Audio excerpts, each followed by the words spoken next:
tourner vers la psychosociologue, Barbara. Est-ce que ce bilinguisme, ce plurilinguisme est-il toujours vécu de manière épanouie? Comment doit-on le gérer? Merci David. Oui, ce plurilinguisme, je voudrais revenir. Est-ce qu'on m'entend? On va parler dans le courant. Vraiment comme ça? D'accord. Donc je voudrais rebondir dans la continuité de ce que disait Daniel Coste, qui parle donc de l'exposition à une diversité de cultures et de langues. Et je vais venir à la réponse à votre question. Je voudrais me concentrer davantage sur l'enfant dans la cellule familiale, donc l'enfant dans la famille, le tout petit enfant, tout jeune, qui est effectivement exposé les premières années à une pluralité linguistique et culturelle dans l'environnement, mais être exposé à une pluralité de codes langagés, de cultures, d'images, de sons, ne signifie pas que cet enfant va acquérir des compétences langagères plurielles, une diversité diverse. L'enfant n'apprend pas une langue, l'enfant apprend à parler. Je crois qu'il est important de se concentrer sur l'enfant et de se dire ce petit enfant qui est entouré de son père, qui est dans sa famille, qui est né dans sa famille, il va apprendre à parler. Soit une seule langue, soit en deux langues. Et il va faire ça en interaction d'abord dans la cellule familiale, qui est le premier lieu de socialisation de cet enfant.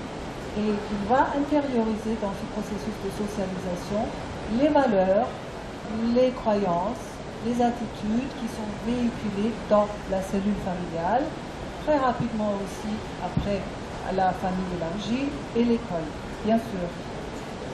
Si on a une famille qui est immigrée, couple mixte, non francophone, cette famille-là va avoir probablement une autre culture, des différences culturelles, des croyances, des attitudes, des comportements différents.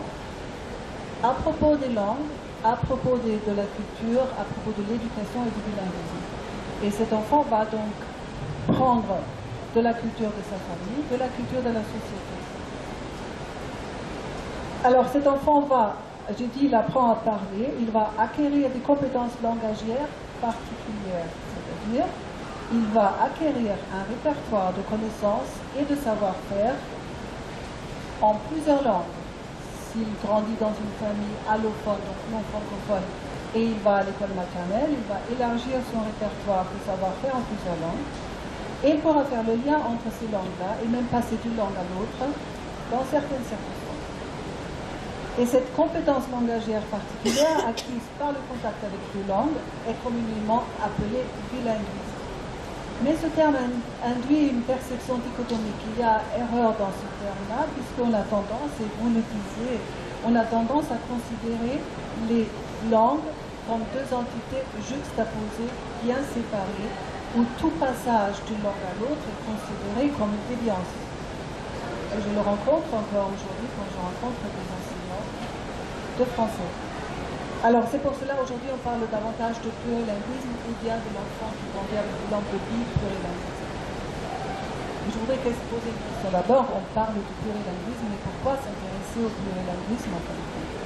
Comme me disait un jour un journaliste américain, mais pourquoi vous faites tant de soucis pour le maintien des langues? Si tout le monde parle que français, ne serait-ce pas mieux? Alors pourquoi s'intéresser au plurilinguisme? D'abord parce que le monde est plurilingue, vous le savez, il y a seulement 13% des pays dans le monde qui sont unilingues, et puis on ne pourra plus vivre dans le monde de demain avec seulement une langue.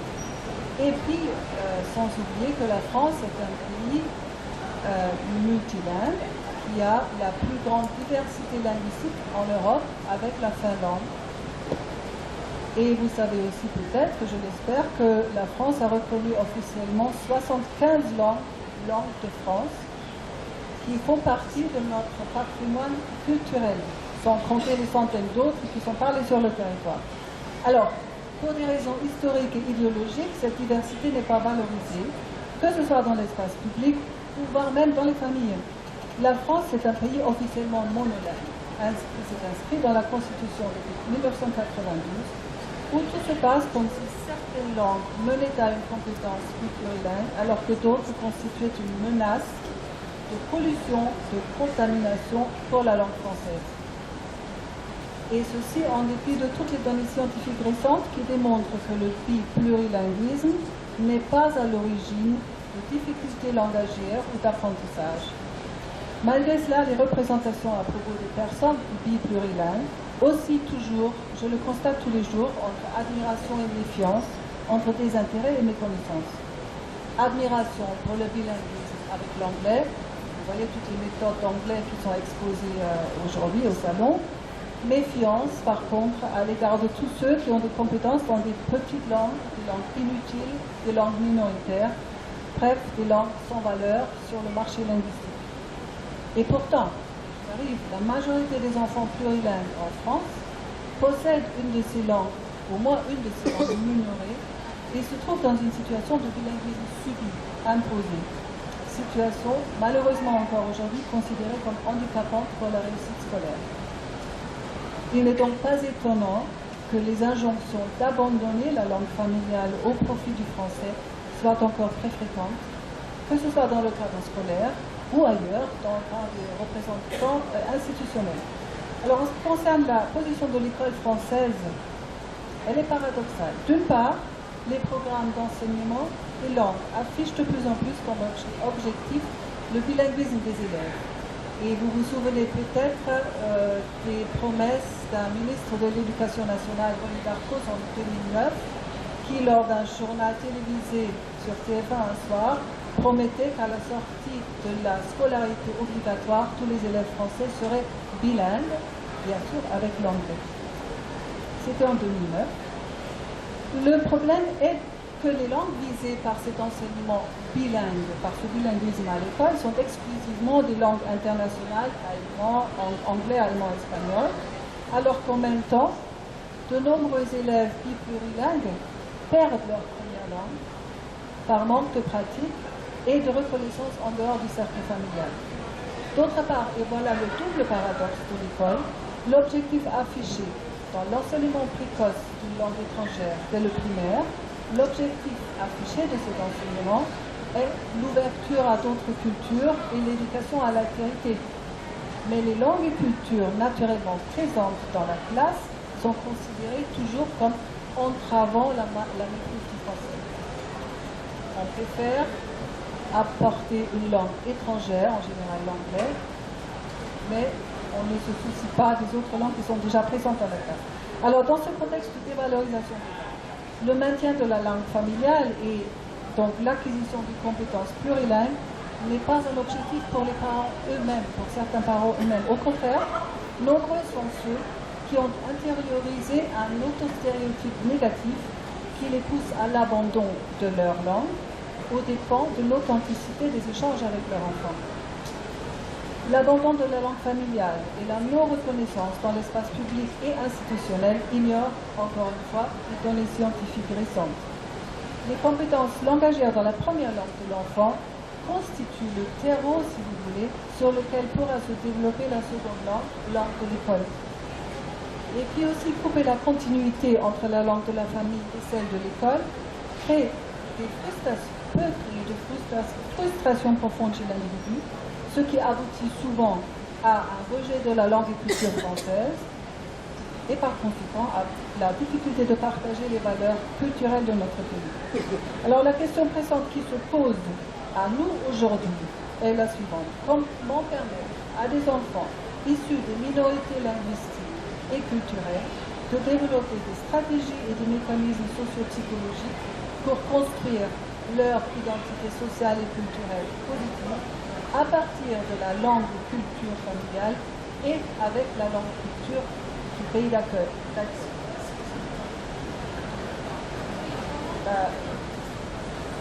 C'est le micro, là c'est mieux. Bon, d'accord, désolé. Alors, une réponse est certainement l'éveil aux langues et on va vous en parler. C'est-à-dire le travail en classe sur la diversité des langues, à condition d'inclure les langues des élèves.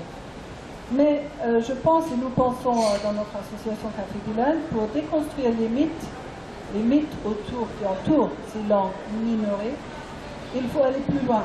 Il faut un travail en direction des parents et en direction de tous les acteurs sociaux, professionnels, responsables, associatifs et politiques.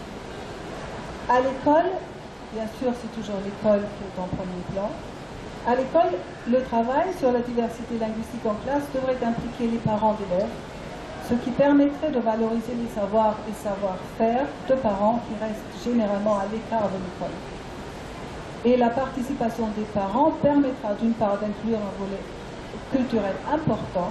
Elle facilitera d'autre part la découverte pour tous les enfants et les enseignants, des spécificités linguistiques et culturelles de la classe.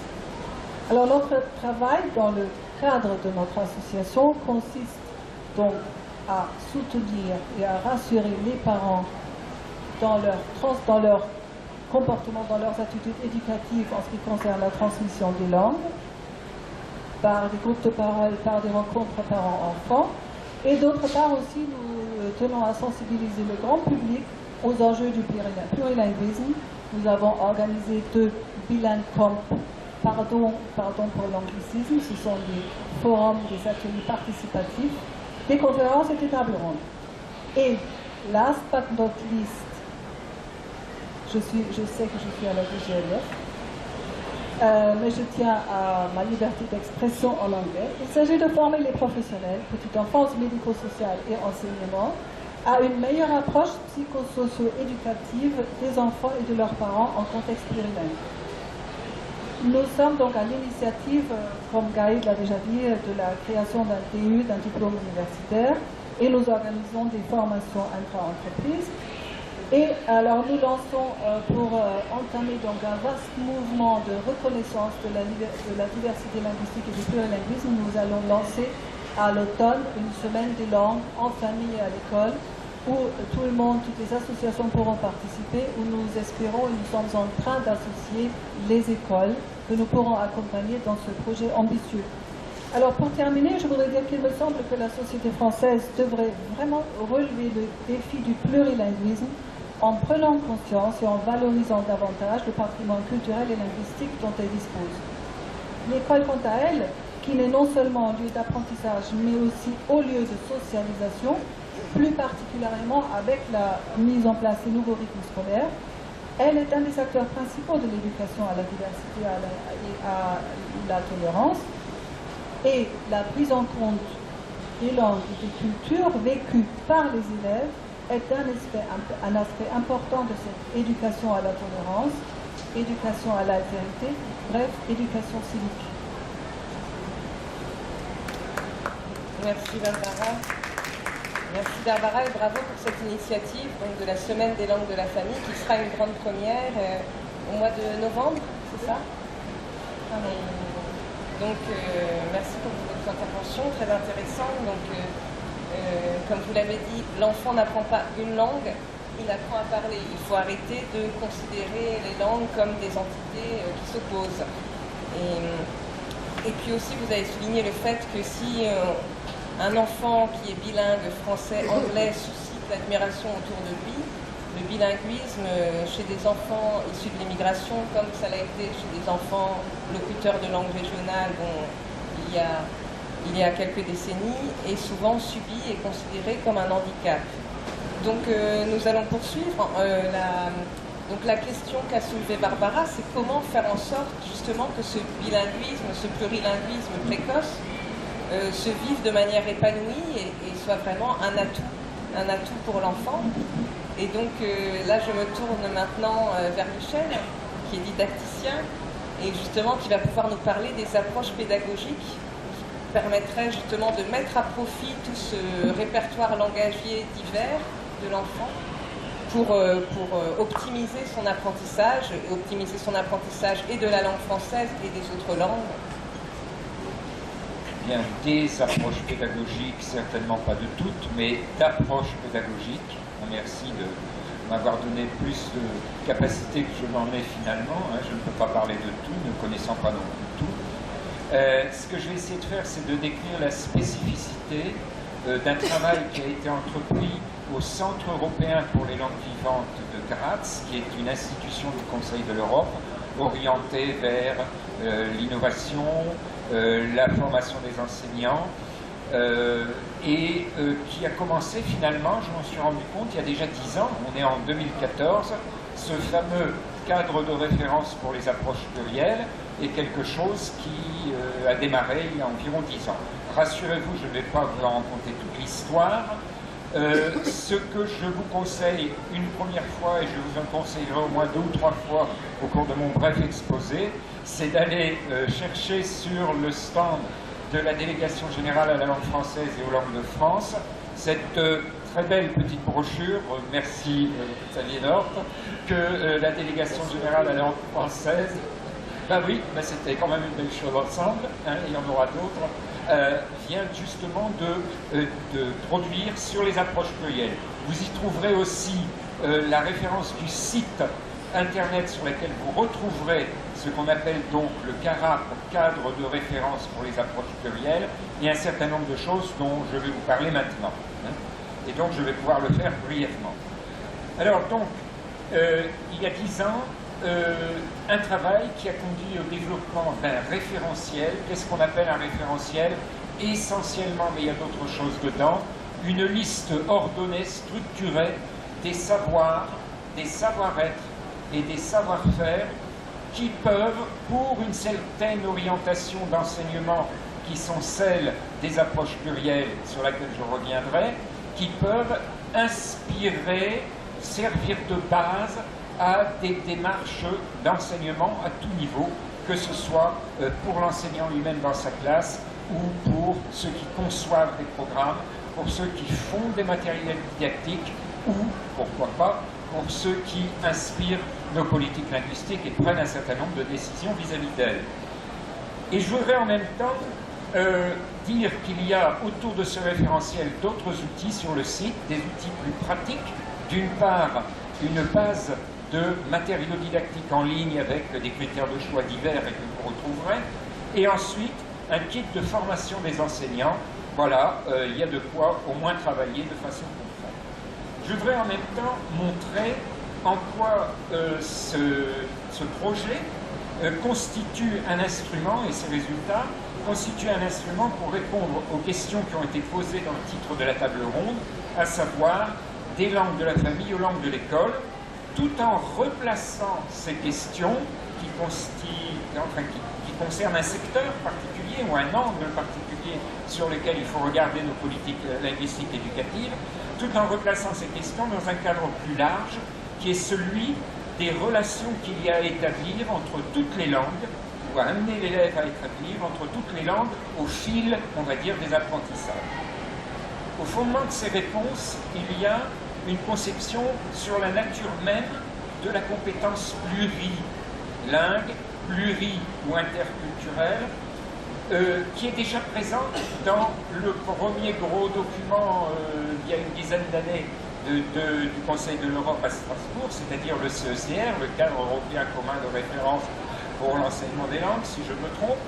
Et cette conception, Daniel la connaît un tout petit peu, parce qu'il y a contribué un tout petit peu, hein, dans un certain chapitre qui est le chapitre 8, nous dit qu'il ne faut pas, pour aller vite, considérer que la compétence pluri- ou interculturelle ou linguistique, c'est une série de compétences isolées, hein, mais que c'est bien une compétence globale qui englobe et met en relation toutes ces compétences isolées.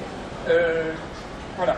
Bon, je pourrais donner tout à l'heure, s'il y a des questions là-dessus, mais je crois que c'est quelque chose qui commence à être connu, un certain nombre d'exemples qui le montrent de façon véritablement vécue et vivante. La conséquence immédiate de cette conception de la compétence plurilingue, pluri- ou interculturelle, sur le plan dictique, c'est qu'il faut aider l'apprenant à établir des liens entre les langues dont il dispose déjà, entre les langues qui sont en cours d'apprentissage et pour aller vers les langues qu'il apprend au fur et à mesure. Hein. Tout de suite, et bien sûr, là-dedans, il y a la langue principale de scolarisation, on va dire le français chez nous, hein, et les langues de la famille. Et c'est là où on replace la thématique d'aujourd'hui dans ce cadre finalement plus global, hein, tout en ne niant pas bien sûr qu'elle a sa propre perspective et sa propre pertinence. Tout de suite, je voudrais bien insister sur le fait qu'il ne s'agit pas seulement de céder, céder S-A-I-D-E-R, hein, c'est pas un jeu de mots pour une fois, de céder des ressemblances existantes. Mais il faut aussi aider l'apprenant à se repérer, à se fixer des repères à l'intérieur même de la diversité des langues qu'il est supposé, soit déjà, et il le fait, soit à l'avenir, maîtriser de mieux en mieux. C'est un défi. C'est un défi pour l'enseignement, et d'abord aussi pour l'apprenant, mais ce que je voudrais dire pour terminer, c'est qu'on ne part pas sans rien, parce que je crois que je serai à peu près dans les temps, si je termine maintenant, hein, dans quelques instants, on ne part pas sans rien.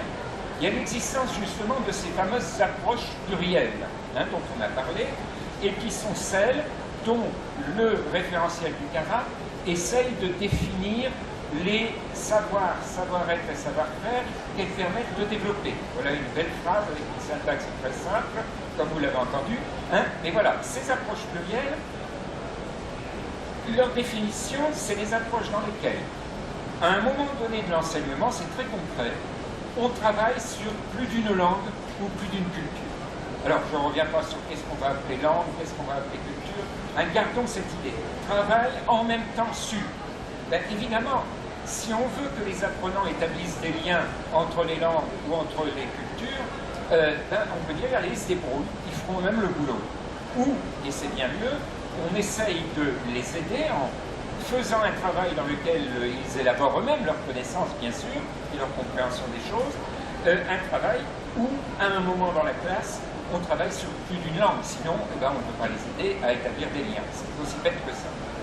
Historiquement, on peut compter, c'est une façon de voir, 4 approches plurielles des langues et des cultures que vous retrouverez décrites ici, hein, seconde référence à ce beau petit livret, qui sont l'éveil aux langues, dont on va vous parler maintenant, beaucoup, après moi, la didactique intégrée, qui, elle, veut intégrer et a pour ambition, et je crois que c'est fondamental, de justement faire que toutes les langues que l'on apprend autour d'un cursus scolaire ou autre, et bien justement, on les apprend en les mettant en relation les unes avec les autres. Il y a l'intercompréhension, qui est assez connue aussi, l'intercompréhension entre les langues parentes, et quelquefois on essaye d'aller un peu plus loin. Là aussi, je pourrais vous renvoyer d'ailleurs à des publications, publicités de la Délégation générale à la langue française de Langue de France. Hein. Et puis, il y a bien sûr les approches interculturelles, puisqu'elles mettent en relation des éléments de culture, et que nous, on s'appelle cadre commun de référence. Non, pardon. Le CARAP, cadre de référence pour les approches plurielles des langues et des cultures.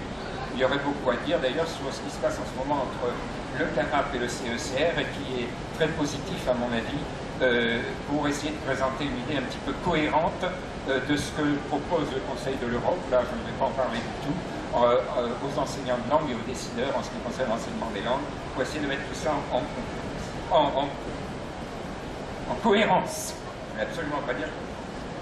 Bon, on peut aussi ajouter non pas les débuts de l'enseignement bilingue, mais les développements très intéressants de l'enseignement bilingue, qui au début séparaient les langues les unes des autres, et qui maintenant, au contraire, favorisent la mise en relation entre les langues dans les apprentissages bilingues, et peut-être encore d'autres approches. Ça, c'est l'existence de cette approche, c'est la première atout. L'existence de matériaux didactiques dont on ne rend compte que de façon très partielle la base de données qui est sur le site dont vous trouverez l'adresse dans, hein, le site du CARAP, et on verra là-dedans, en particulier en ce qui concerne l'éveil aux langues, que tout enseignant, même s'il ne connaît pas la langue de la famille, peut très bien aider l'apprenant à faire des liens entre ce qu'il apprend à l'école, y compris la langue principale de scolarisation, et sa langue de la famille, hein, en particulier avec l'éveil aux langues. Et il existe aussi, c'est aussi un appui, des propositions curriculaires, soit déjà réalisées, je pense par exemple à la Suisse, mais il y en a d'autres, partiellement, et aussi des propositions curriculaires comme celle, et là je refais de la publicité, qui est dans les langues au cœur de l'éducation, qui a été publiée très récemment par l'ADEB et dont on vous a parlé tout à l'heure. Il y a des propositions curriculaires. Pour terminer, et un petit peu en transition, quelques mots sur l'éveil aux langues, qui occupait aussi une bonne partie de mon travail de recherche et d'innovation. J'ai entendu Barbara nous faire un certain nombre de souhaits en ce qui concerne ce que devrait faire l'école, en ce qui concerne les langues de la famille en particulier, puisque c'est son domaine. Je crois que l'éveil aux langues répond bien à au moins une partie des souhaits qu'elle a exprimés, tout au moins en ce qui concerne la reconnaissance des langues de chaque enfant, hein, la reconnaissance de son identité et le fait de se servir de ces connaissances pour en faire un objet sur lequel on travaille en commun dans la classe. Et je répète, avec le matériel dont on dispose et avec l'aide des parents, et je reviens tout de suite sur les parents, on peut très bien, sans être un enseignant tout à fait particulier, mais un enseignement normal de maternelle ou d'école primaire peut tout à fait faire ça. Hein. Et c'est aussi un moyen d'amener les parents vers l'école, de les impliquer dans des activités. Et en plus, l'éveil aux langues a quand même cette ambition d'être un démarrage des apprentissages linguistiques lorsqu'ils se déroulent au début d'une carrière d'apprenant, on va dire, ou un accompagnement un peu plus loin de développement des activités et des capacités métalinguistiques, c'est-à-dire qu'on y apprend dès le plus jeune âge à écouter les langues, à les comparer, à les observer, à analyser, et on se forge ainsi une meilleure compétence d'apprenant de langue, parce que c'est là aussi quelque chose qui est important de mettre en place pour l'avenir. Voilà, j'ai terminé. Merci Michel.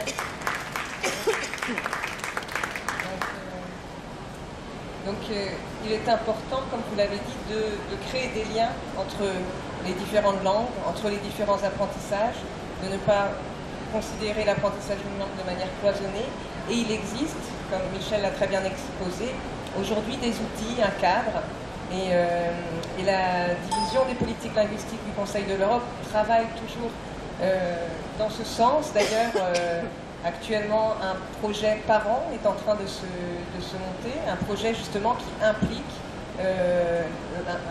l'intervention des parents pour compléter justement les approches plurielles.